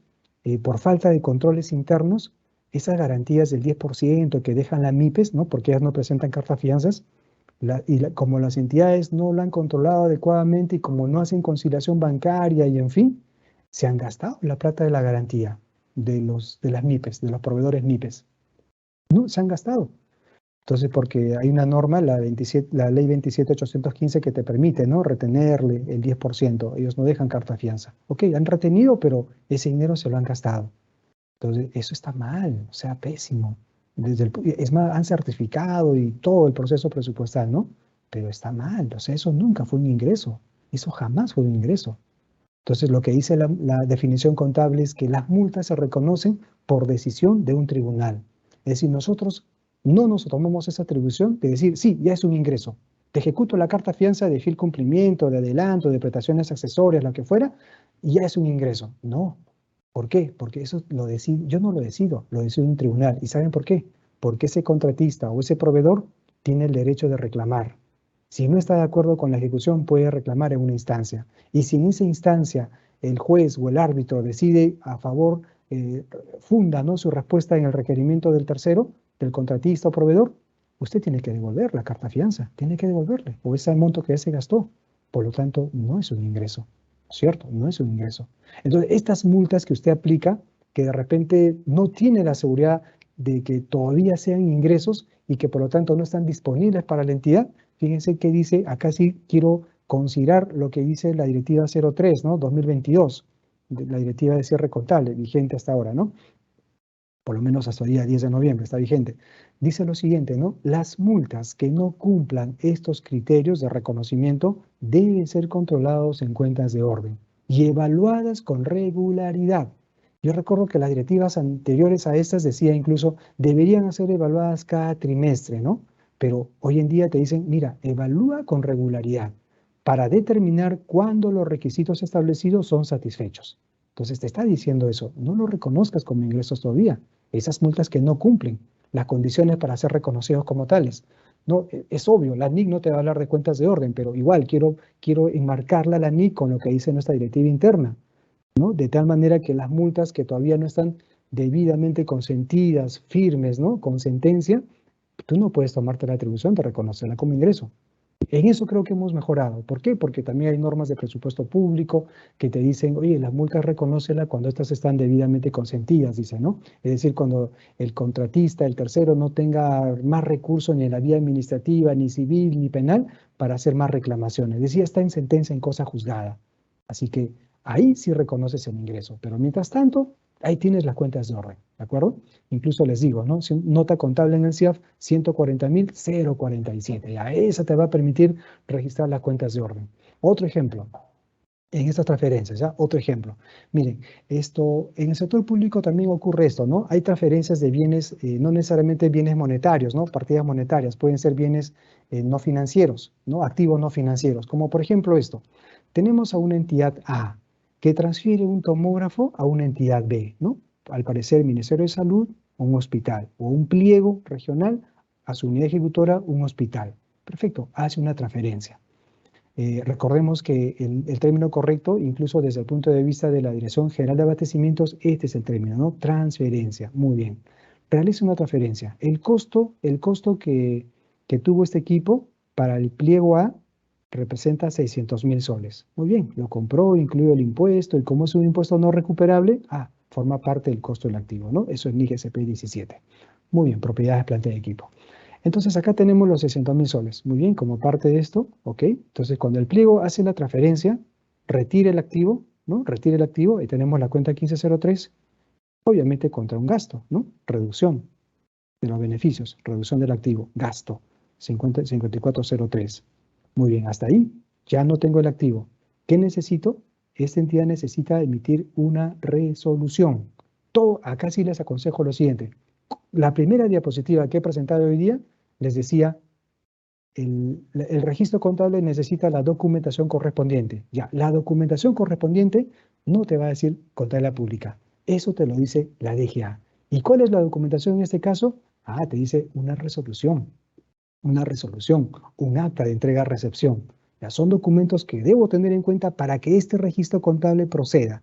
Si no hay esos documentos, no debería haber registro. No, pero ya le entregaron. Ojo con eso. No, ojo con la legalidad también. Ya, la esencia económica debidamente sustentada. El fondo sobre la forma, pero debidamente sustentada. Ese es el tema, el sector público. Al final, un juicio, ¿por qué actuaste esto, no? ¿Por qué hiciste eso? Si la norma te dice esto, te ganas un problema. Entonces, amigos, sería un gasto, ¿no? Por lo tanto, la entidad ve que recibe, ¿no? Igual, él recibe debidamente. A mí, ¿sabes? Les comento un caso. Recuerdo un caso que nos llevó a una consulta, era que la entidad tenía la resolución y el pliego A ya había hecho su nota contable, porque tenía la resolución. Pero ¿qué ocurría en el caso? Es que B nunca había recibido. B no había recibido. Entonces el contador del pliego A le decía a B, oye, ya pues, no tienes que registrarlo porque la operación recíproca no va a cuadrar. Así que le obligaba. Pero B le decía, ¿pero qué voy a registrar si si no hemos recibido nada? No hemos recibido nada. ¿Por qué tengo que registrar? Y ya insistía diciéndole, oye, pero tenemos la resolución. Pero tampoco se trata solo de eso, ¿no? Tiene que haber el acto. O sea, está bien la resolución, pero igual tiene que haber un acta de entrega-recepción, independientemente de la resolución que aprueba la transferencia, sino cómo B constata que ha recibido, ¿cierto? Entonces tiene que haber un acta de recepción más la resolución, entonces B procede con el registro contable, ¿no? Ahora sí, 1503 contó un ingreso. Y ustedes saben que para efectos de la cuenta general, este gasto con este ingreso, ¿no? Se elimina porque es recíproca. Al final, ¿qué pasó con el activo? Ya no lo tiene A, ahora lo tiene B. Y esto debe estar en la cuenta general. Muy bien. Pero ¿qué más?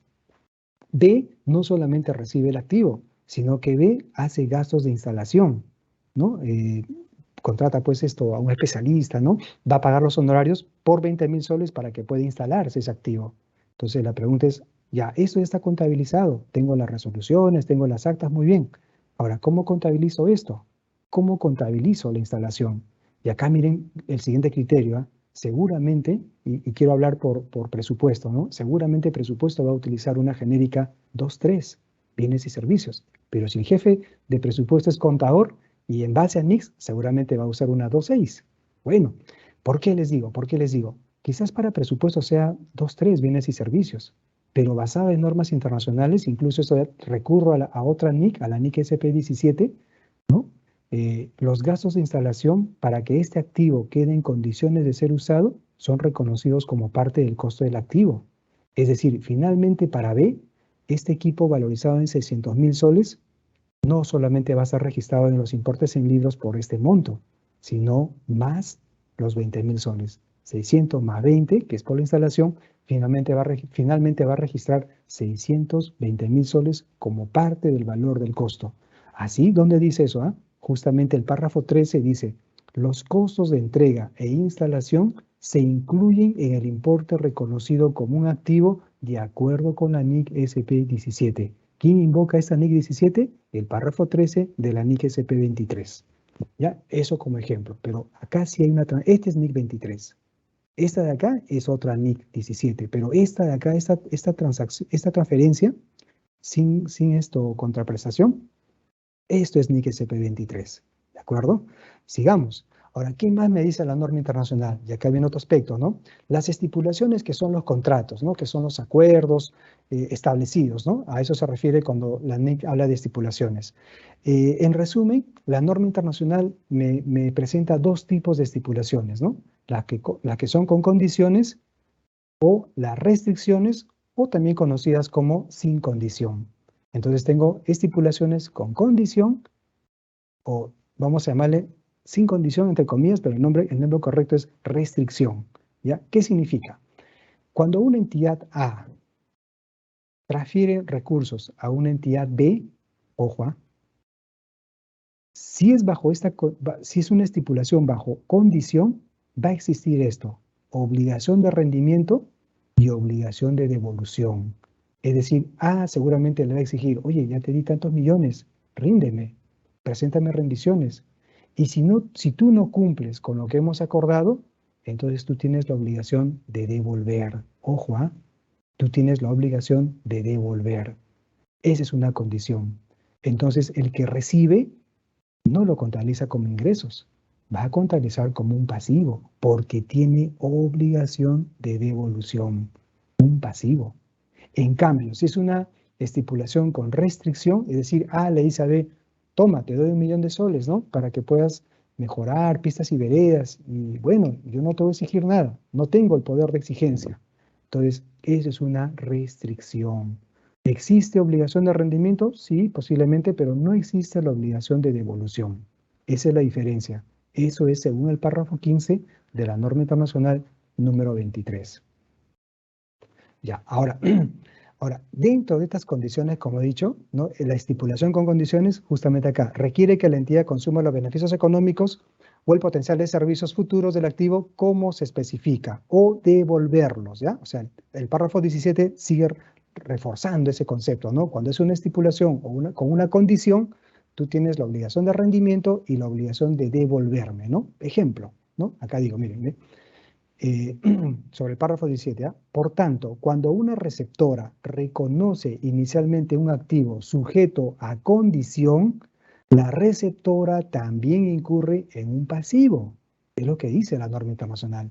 Entonces, si es una transferencia con condición, por ejemplo, estoy recibiendo dinero, ok, caja, muy bien, contra un pasivo. Contra un pasivo. Ese es el registro correcto. No es ingreso todavía. ¿Qué va a pasar? ¿Qué va a suceder si usted considera como un ingreso? Lo de siempre, ¿no? Viene una auditoría y le va a observar. Le va a decir, señores, el estado de gestión no refleja la realidad porque no se han reconocido ingresos cuando debieron haber sido pasivos, ¿no? Y toda una observación. Y varias entidades tienen eso. Así que conviene evaluar ese tema de si es o no es una condición. Si es una condición, yo reconozco como un pasivo porque todavía no es un ingreso. En cambio, cuando son restricciones o sin condición, estamos diciendo, no incluye pues un requerimiento de que aquel activo transferido u otros beneficios económicos o potenciales de servicio sean devueltos, ¿no? No hay obligación de que devuelva, ¿no? Es más, en el párrafo 21 se establece, hay un tema sobre la esencia, sobre la forma, ¿no? Y para que una entidad, más allá de los términos establecidos en una cláusula o en un contrato, tiene que evaluarse esto. ¿Qué tan exigible es? O sea, ¿qué tanto poder tiene A, en el ejemplo A y B? A transfiere, A transfiere y B es la receptora, ¿no? Entonces, ¿qué tanto poder tiene A de exigir? ¿Qué dice la experiencia pasada? ¿Siempre te ha exigido o no? De repente nunca te exigió nada. Entonces, más allá de un formalismo, se entendería que es una transferencia con restricción o sin condición. ¿De acuerdo? Eso es lo que dice. Ejemplo, ¿no? Entonces, ¿qué pasa acá? Mire, el que transfiere, ¿no? Si el transferidor no pudiera ejecutar un requerimiento de devolución, lo que estoy diciendo, ¿no? Por ejemplo, dice, yo no, te transfiero y yo no te voy a exigir que me devuelvas, ¿no? Ahí mejora tus obras de saneamiento, agua y desagüe, ¿no? Ese tipo de obras. Tú invierte, te voy a pedir informes por ahí, pero yo no te voy a devolver. Entonces, si el transferidor no pudiera ejecutar un requerimiento de devolver el activo, u otro beneficio económico o potencial de servicio, la estipulación no cumpliría la definición de una condición y se considera una restricción. Entonces, el receptor recibe caja, ahora sí, con ingresos. Caja, ingresos. Pero qué diferente es cuando es con condición, ¿no? Caja contra un pasivo. Condición caja con un pasivo. Si es restricción, caja contra ingreso. ¿Ya? Esa es la diferencia. Bueno, de igual manera, los cobros anticipados dan lugar a un activo y una obligación presente, ¿no? Muy parecido a lo que dice la NIC SP9, ¿no? Vimos ahí con ejemplos inclusive. Cuando usted recibe un adelanto, ese adelanto todavía no es un ingreso, ¿no? Es una obligación. Aquí, por ejemplo, un caso, ¿no? A veces también consultan. ¿Por qué, por ejemplo, las transferencias que reciben del Cano no genera una cuenta por cobrar? Miren, este es un típico ejemplo de los gobiernos regionales y los gobiernos locales, inclusive las universidades públicas que reciben canon minero. ¿Por qué no genera contabilidad en el determinado? Porque usted ha explicado de que cuando uno vende bienes o un servicio hay que contabilizar de repente como un pasivo. Lo que pasa es que esto es NIC SP23. La transferencia que hace el Tesoro Público a favor de una entidad es una transacción con contraprestación o sin contraprestación. Yo diría la última, sin contraprestación. ¿O el Tesoro Público te pide que le devuelvas? ¿El Tesoro Público te pide que le devuelvas algo con un monto parecido? No, te transfiere el fondo común, el canon, cualquier otro fondo, ¿no? Que tenga que ver con el presupuesto, pero no te exige que le devuelvas.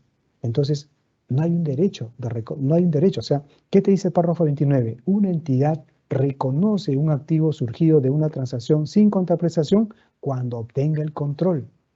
Cuando obtenga el control. Ojo, son ingresos sin contraprestación. En este caso son, claro, sin contraprestación, ¿no? Es distinto. Por lo tanto, yo reconozco el activo y tendré el poder, ¿no?, de usar incluso esos recursos cuando lo reciba. Por lo tanto, cuando recibo el dinero, ahí voy a reconocer el ingreso. Es muy distinto a la NIC SP9, ¿ya? Eso como ejemplo. Además de eso, también hay que evaluar la probabilidad de que fluyan beneficios económicos a la entidad o el potencial de servicio. Y el valor razonable del activo puede ser medido con fiabilidad. Esas son las condiciones. ¿Cómo se miden los activos en este tipo de transacciones? Un activo adquirido mediante una transacción sin contraprestación se medirá inicialmente a su valor razonable en la fecha de adquisición.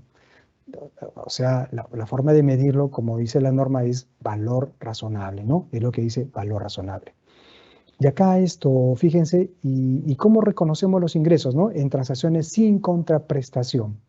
Bueno, cuando una entidad satisface una obligación presente, reconocida como pasivo con respecto a una entrada de recursos por una transacción sin contraprestación, reconocida como activo, reduce el importe en libros del pasivo reconocido y reconocerá una cantidad de ingresos igual a dicha reducción. Claro, por ejemplo, teníamos un ingreso, como digo, con condición, ¿no? Con condición. Entonces, para mí era un pasivo, ¿cierto? Pero en la medida que voy cumpliendo, entonces ese pasivo se va cancelando y reconozco el ingreso, tal como está acá, ¿ya? Incluso la nota contable que usted va a registrar en el CIAF. Bueno, hablando de las transferencias, ¿qué nos dice la NIC SP23, ¿no? ¿Cómo conceptúa una transferencia? Dice lo siguiente: una entidad reconocerá un activo en relación con transferencias cuando los recursos transferidos, ojo, cumplan la definición de un activo. Hay que tener en cuenta eso, ¿no? Estoy frente a un activo, es decir, controlo el recurso y satisfacen los criterios para su reconocimiento, ¿no? ¿Qué tan probable es la entrada de recursos o si el valor medido se realiza con fiabilidad? Si cumple con esas condiciones, excelente, ¿no? Reconocemos una transferencia. Además, la medición de los activos transferidos se miden por el valor razonable, ¿no? Todo es valor razonable. ¿Y cuáles son las transferencias a las cuales menciona esta norma internacional? Por ejemplo, existen transferencias, las subvenciones, condonaciones de deuda, ¿no?, que están referidos en estos párrafos, las multas, los legados, los regalos, las donaciones, los bienes y servicios en especie. Ya, todos estos son transferencias, ¿no? Se reconocen como transferencias. Entonces, yo les invito a que ustedes puedan revisar esos párrafos que están aquí para que pueda profundizar, ¿no?, sus conceptos sobre condonaciones, multas, legados, regalos, etc. Solamente quiero analizar uno de los últimos temas, el tema de los servicios en especie, ¿no? El párrafo 98 me dice: una entidad puede reconocer los servicios en especie como un ingreso o como un activo, pero no está obligado a ello. No estamos obligados a reconocer los servicios en especie, es lo que dice, ¿no? Pero más allá, en el párrafo 99, es distinto lo que dice, ¿no? Los servicios en especie pueden utilizarse también para construir un activo. Creo que les mencioné el tema de la mano de obra, ¿no? Para construir una obra. En cuyo caso el importe reconocido con respecto a los servicios en especie se incluye el costo del activo que se está construyendo. Fíjense, este servicio en especie se incluye en el costo del activo que se está construyendo. Entonces, si quisiera hacer un ejemplo sobre una obra que se construye por administración directa, fíjense, por ejemplo, ¿no? Se han comprado materiales de construcción, la mano de obra es donada, y según una tasación que realiza el arquitecto, por ejemplo, del área de obras, valoriza que esa mano de obra, incluso según expediente técnico, está valorizado en 900.000 soles. Y todo un montón de gastos, ¿no? Supervisor, alquilar de maquinaria, se han comprado equipamiento, ¿no? Siempre un proyecto tiene diversos componentes, equipamiento, muebles, medicina, el terreno también fue una donación, la ficha técnica, el expediente técnico, en fin. Entonces, cuando se liquide esta obra, más allá de liquidar solamente los montos desembolsados, también deberíamos ver en esos bienes donados, que son ingresos sin contraprestación, donde la entidad no ha incurrido en solo alguno, ¿no? Entonces, esto igual hay que reconocerlo en la contabilidad, ¿no? Terrenos, cuenta 1502 contra un ingreso, en el momento en el cual yo efectúo la transacción, ¿no? O recibo la titularidad de ese terreno legalmente. Y por acá también la mano de obra donada, ¿no? Si bien es cierto, es un servicio en especie, pero hay que reconocerla. Es decir, el experto tendrá que evaluar cuál es el costo aproximado de esta donación. Así que cuando liquidamos la obra, tenemos que tener en cuenta estos importes, a fin de que la obra esté debidamente valorizada.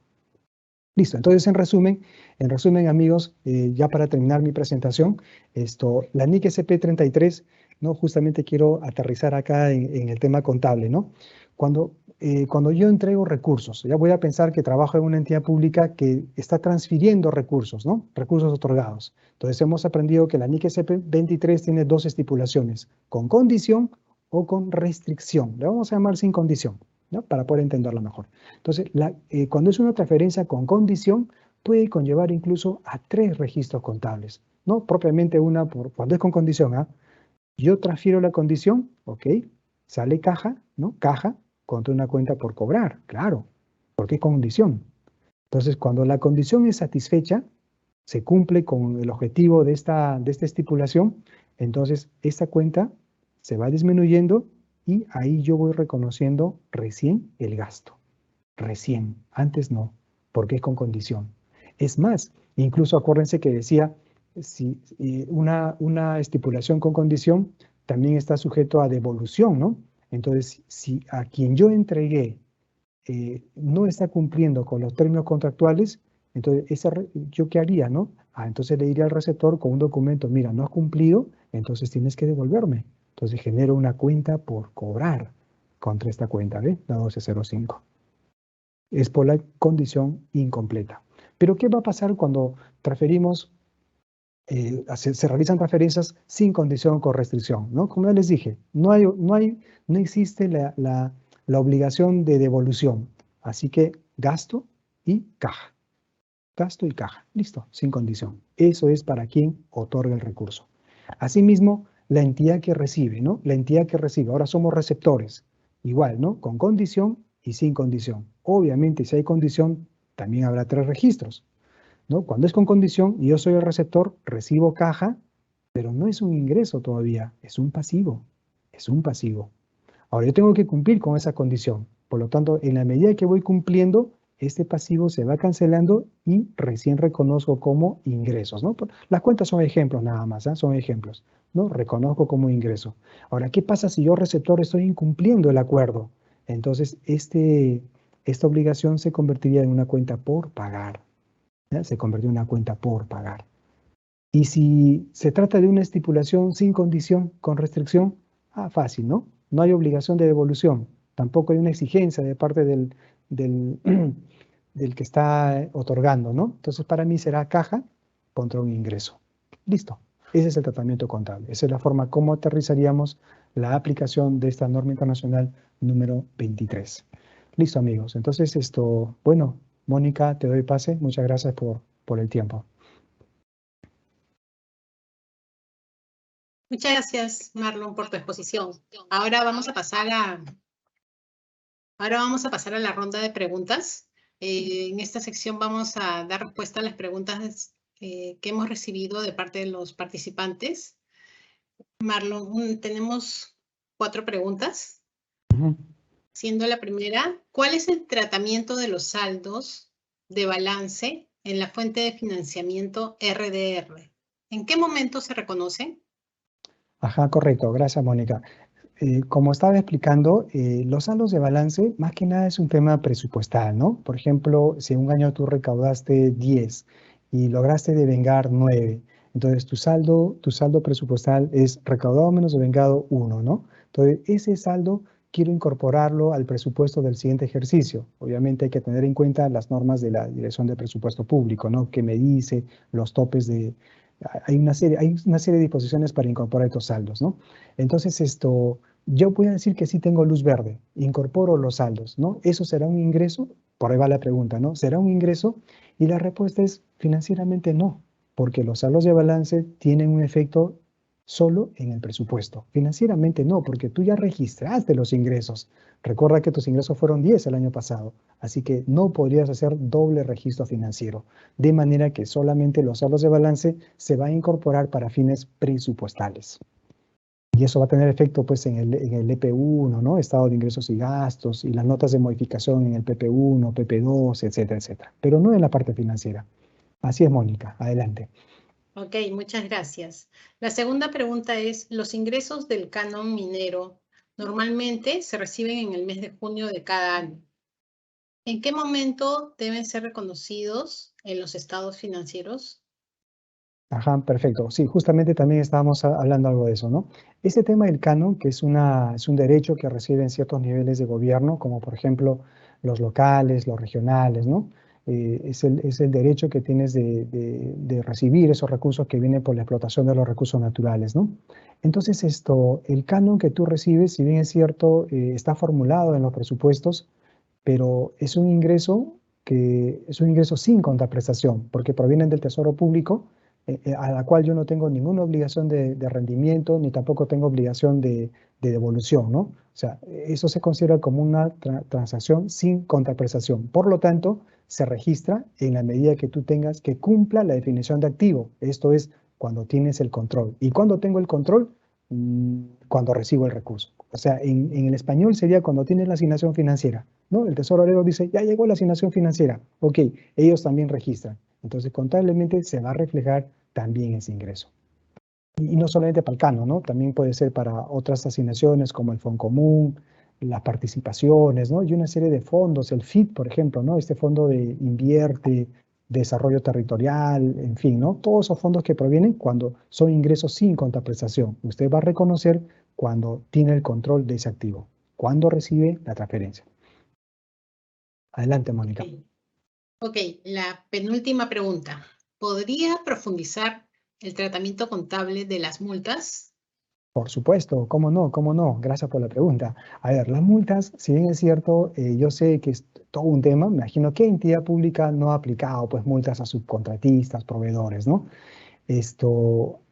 Obviamente, el tratamiento contable tiene que ver también con la forma cómo está establecido legalmente el tratamiento de las multas. Por ejemplo, se me ocurre, ¿no? Las multas son reguladas por las normas del OCE, ¿no? Presupuesto público tiene una directiva de ejecución presupuestal que te dice cómo tratar las multas, ¿no? Igual el Tesoro Público te dice en qué cuentas bancarias deben ser depositadas estas multas, ¿no? Son cuentas especiales aperturadas en la CUT, ¿no? Incluso no son embargables. Ya, muy bien, hay muchos lineamientos. Tras todo eso me interesa la parte contable, ¿no? La parte contable, ¿cómo se debe registrar? Entonces, hoy hemos dicho que las multas se reconocen solamente por decisión de un tribunal, porque si yo reconozco una multa como ingresos, no vaya a ser que más adelante en un juicio perdamos, ¿no? Y si este es el caso, entonces voy a tener que devolver las multas. Y cuando devuelva, ¿será un gasto? No, no, no, no. Entonces, mal registro, no debió haberse considerado los ingresos. Por lo tanto, desde el enfoque contable, las multas se van a reconocer cuando éstas cumplan también la definición de activo. Es decir, yo tengo el control y no tengo el control mientras éste esté en juicio, ¿no? Mientras está en primera instancia, todavía no tengo el control. O llega a segunda instancia, mejor espero, ¿no? Cuando haya una decisión donde el juez ya dictamina una sentencia y ésta se encuentra en situación de cosa juzgada, entonces como que sí podría ya reconocer ese ingreso. Así es, ya el tema de la multa. Ok, muchas gracias. La última pregunta, Marco. La cuarta. ¿Cómo puedo identificar si los ingresos que provienen de transferencias financieras son con condición o sin condición? Muy bien, gracias, Mónica. Sí, también este es un tema que siempre la hemos visto, inclusive cuando llegan algunas consultas, ¿no? Que son propias incluso de auditorías que han recibido las entidades. Lo cierto es que el otorgante tiene que establecer esa precisión, esa exigencia de decirle, mira, te doy esa transferencia, pero si tú no la cumples con los acuerdos, con las estipulaciones, entonces yo te voy a pedir que lo devuelvas. Ya, esa estipulación tiene que ser exigida, ¿no? Normalmente eso queda reflejado en un contrato, ¿no? Si no se cumple con eso, entonces el dinero será devuelto. Entonces, esa es una condición. Por lo tanto, contablemente para mí será un pasivo, porque me están condicionando. Tengo la obligación de devolver si no cumplo con el fin, ¿no? Es un pasivo. Muchos creen que todas las transferencias deberían ser sin condiciones, pero la norma internacional te permite también tener transferencias con restricciones. Entonces, en cambio, las transferencias con restricción o sin condiciones, como hemos dicho, son aquellas pues donde tú recibes el ingreso, pero no te sientes no obligado a devolver. Es más, no tienes la obligación de devolver. Por lo tanto, eso va directamente al ingreso. ¿Ya? Ahí sí hay que enseñarle, por ejemplo, a los auditores, han observado, mira, pero el requerimiento no dice nada. Yo recibí la transferencia, pero no hay requerimiento.